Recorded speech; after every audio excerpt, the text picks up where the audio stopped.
ನಮ್ಮ ಯೋಚನೆಗಳು ನಮ್ಮ ರಿಯಾಲಿಟಿನ ಚೇಂಜ್ ಮಾಡೋಕ್ ಸಾಧ್ಯನಾ?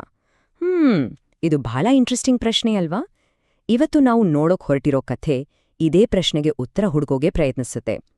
ಇದು ಆನ್ಲೈನಲ್ಲಿ ಸಿಕ್ಕ ಒಂದು ಚಿಕ್ಕ ಪೋಸ್ಟ್ ಅಷ್ಟೇ, ಆದ್ರೆ ಅದ್ರಲ್ಲಿರೋ ಪಾಠ ಮಾತ್ರ ತುಂಬಾನೇ ದೊಡ್ಡದು.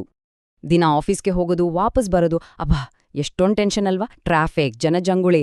ಆದ್ರೆ ಈ ಎಲ್ಲಾ ಕಿರಿಕಿರಿನ ನಮ್ಮ ಯೋಚನಾ ಶಕ್ತಿಯಿಂದಲೇ ದೂರ ಮಾಡ್ಬೋದು ಅಂದ್ರೆ ನಂಬೋಕಾಗುತ್ತಾ? ಈ ಕಥೆಯ ಹೀರೋ ಇದನ್ನೇ ಟೆಸ್ಟ್ ಮಾಡೋಕೆ ಒಂದು ಎಕ್ಸ್ಪೆರಿಮೆಂಟ್ ಮಾಡ್ತಾರೆ. ಬನ್ನಿ ಅವ್ರ ಜರ್ನಿಯಲ್ಲಿ ಏನಾಯ್ತು ಅಂತ ನೋಡೋಣ. ಸರಿ, ಈ ಕಥೆ ಶುರುವಾಗೋದು ಫಿಲಿಪೀನ್ಸ್ನ ರಾಜಧಾನಿ ಮನಿಲಾದಲ್ಲಿ. ಇಲ್ಲಿ ನಮ್ಮ ಕಥಾನಾಯಕರಿಗೆ ಪ್ರತಿದಿನ ಕೆಲ್ಸಕ್ಕೆ ಹೋಗೋದು ಅಂದ್ರೆ ಒಂದು ಯುದ್ಧ ಗೆದ್ದ ಹಾಗೆ. ಯಾಕಂದ್ರೆ ಅವರ ಜರ್ನಿ ಅಷ್ಟು ಸುಲಭವಾಗಿರ್ಲಿಲ್ಲ. ಒಂದಲ್ಲ ಎರಡಲ್ಲ, ಬರೋಬ್ಬರಿ 3 ಚಾಲೆಂಜಿಂಗ್ ಸ್ಟೆಪ್ಗಳಿದ್ವು. ಅವರ ಡೈಲಿ ರೂಟೀನ್ ಹೇಗಿತ್ತು ಗೊತ್ತಾ? ಫಸ್ಟ್, ತುಂಬಾನೇ ರೇರ್ ಆಗಿ ಬರೋ ಜೀಪ್ನಿಗಾಗಿ ಕಾಯ್ಬೇಕು. ಅದು ಸಿಕ್ಕ ಮೇಲೆ ಒಂದ್ ಪರ್ಟಿಕ್ಯುಲರ್ ಬಸ್ ಹಿಡಿಬೇಕು. ಆಮೇಲೆ ಲಾಸ್ಟ್ ಸ್ಟೆಪ್ ಏನಂದ್ರೆ, ಜನರಿಂದ ತುಂಬಿಕೊಂಡು ತುಳುಕ್ತಿರೋ ಟ್ರೇನ್ ಹತ್ತಿ ಸೀಟ್ಗಾಗಿ ಫೈಟ್ ಮಾಡ್ಬೇಕು. ಅಬ್ಬಾ, ಒಂದೊಂದ್ ಸ್ಟೆಪ್ ಕೂಡ ತಾಳ್ಮೆಗೆ ದೊಡ್ಡ ಪರೀಕ್ಷೆನೇ ಸರಿ. ಸೊ ಈ ಡೈಲಿ ಟಾರ್ಚರ್ನಿಂದ ಸಾಕಾಗಿ ನಮ್ಮ ನಿರೂಪಕರು ಒಂದು ಡಿಫ್ರೆಂಟ್ ಐಡಿಯಾ ಮಾಡ್ತಾರೆ. ನನ್ನ ಲಕ್ ನಾನೇ ಯಾಕೆ ಚೇಂಜ್ ಮಾಡ್ಕೋಬಾರ್ದು ಅಂತ ಯೋಚಿಸಿ ಒಂದು ಮೆಂಟಲ್ ಎಕ್ಸ್ಪೆರಿಮೆಂಟ್ಗೆ ರೆಡಿಯಾಗ್ತಾರೆ. ಅದ್ರ ಹೆಸರೇ ವಿಜುವಲೈಸೇಷನ್. ಅಂದ್ರೆ ಏನ್ ಆಗ್ಬೇಕೋ ಅದನ್ನ ಮನಸ್ಸಲ್ಲೇ ಸ್ಪಷ್ಟವಾಗಿ ಇಮ್ಯಾಜಿನ್ ಮಾಡ್ಕೊಳ್ಳೋದು. ಸರಿ, ಫಸ್ಟ್ ಚಾಲೆಂಜ್ ಪ್ರಾಜೆಕ್ಟ್ 7 ಅನ್ನೋ ಜೀಪ್ನ ಹಿಡಿಯೋದು. ಇದು ಸಿಗೋದು ತುಂಬಾನೇ ರೇರ್. ನಾರ್ಮಲ್ ಆಗಿ ಅದಕ್ಕಂತಾನೆ 15ರಿಂದ 20 ನಿಮಿಷ ಕಾಯಲೇಬೇಕಿತ್ತು. ಸೊ ಅವರು ಮನ್ಸಲ್ಲೇ ಹೀಗೆ ಅನ್ಕೋತಾರೆ, ಆ ಜೀಪ್ನಿ ಆದಷ್ಟು ಬೇಗ ನನ್ಮುಂದೆ ಬಂದು ನಿಲ್ಬೇಕು. ಇದು ಕೇಳೋಕ್ ಸಿಂಪಲ್ ಆಗಿ ಕಾಣ್ಬೋದು, ಆದ್ರೆ ತುಂಬಾನೇ ಪವರ್ಫುಲ್ ಆಗಿರೋ ಒಂದು ಯೋಚನೆ. ಆಮೇಲೇನಾಯ್ತು ಗೊತ್ತಾ? Result unbelievable.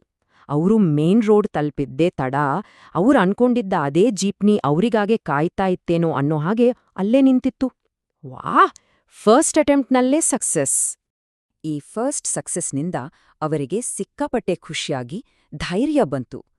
ತಕ್ಷಣ ಅವರ ಮನಸ್ಸಿಗೆ ಬಂತು, ಹೇ, ಇದೇ ಟೆಕ್ನಿಕ್ನ ನೆಕ್ಸ್ಟ್ ಸ್ಟೆಪ್ನಲ್ಲೂ ಯಾಕೆ ಟ್ರೈ ಮಾಡಬಾರ್ದು ಅಂತ. ಅದ್ನೋಡಿ, 2ನೇ ಮಿರಾಕಲ್ ಇನ್ನೂ ದೊಡ್ಡದು.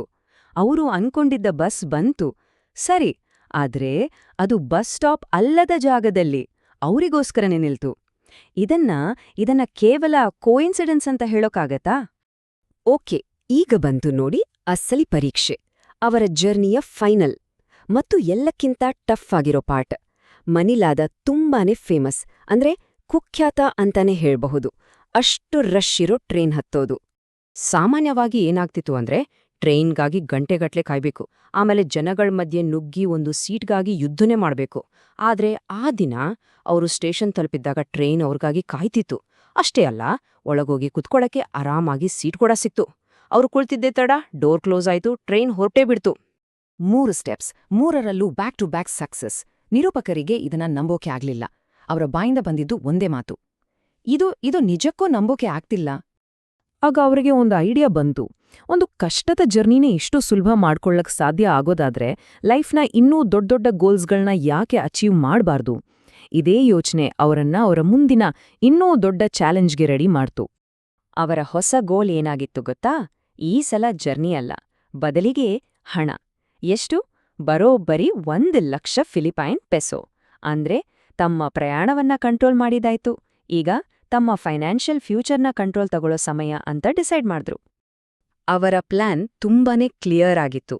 ಜರ್ನಿಯಲ್ಲಿ ಸಿಕ್ಕಿದ ಸಕ್ಸಸ್ ಫಸ್ಟ್ ಸ್ಟೆಪ್, ಹೊಸದಾಗಿ ದುಡ್ಡಿನ ಗೋಲ್ ಸೆಟ್ ಮಾಡಿದ್ದು ಸೆಕೆಂಡ್ ಸ್ಟೆಪ್. ಅದಕ್ಕೆ ಒಂದು ಡೆಡ್ಲೈನ್ ಕೂಡ ಫಿಕ್ಸ್ ಮಾಡ್ಕೊಂಡ್ರು, ಡಿಸೆಂಬರ್ 2006. ಅವರ ಮೆಥಡಿಂದಿನ ಸೀಕ್ರೆಟ್ ಏನು ಅಂದ್ರೆ, ಕೇವಲ ಗೋಲ್ ಬಗ್ಗೆ ಇಮ್ಯಾಜಿನ್ ಮಾಡೋದಲ್ಲ, ಬದಲಿಗೆ ಆ ಗೋಲ್ ಆಲ್ರೆಡಿ ಅಚೀವ್ ಆಗಿದೆ ಅಂತ ನಂಬೋದು. ಅಂದ್ರೆ ಆ ದುಡ್ಡು ಈಗಾಗ್ಲೇ ಅವರ ಕೈಲಿದೆ ಅನ್ನೋ ಫೀಲಿಂಗ್ನ ಹೊಂದೋದು.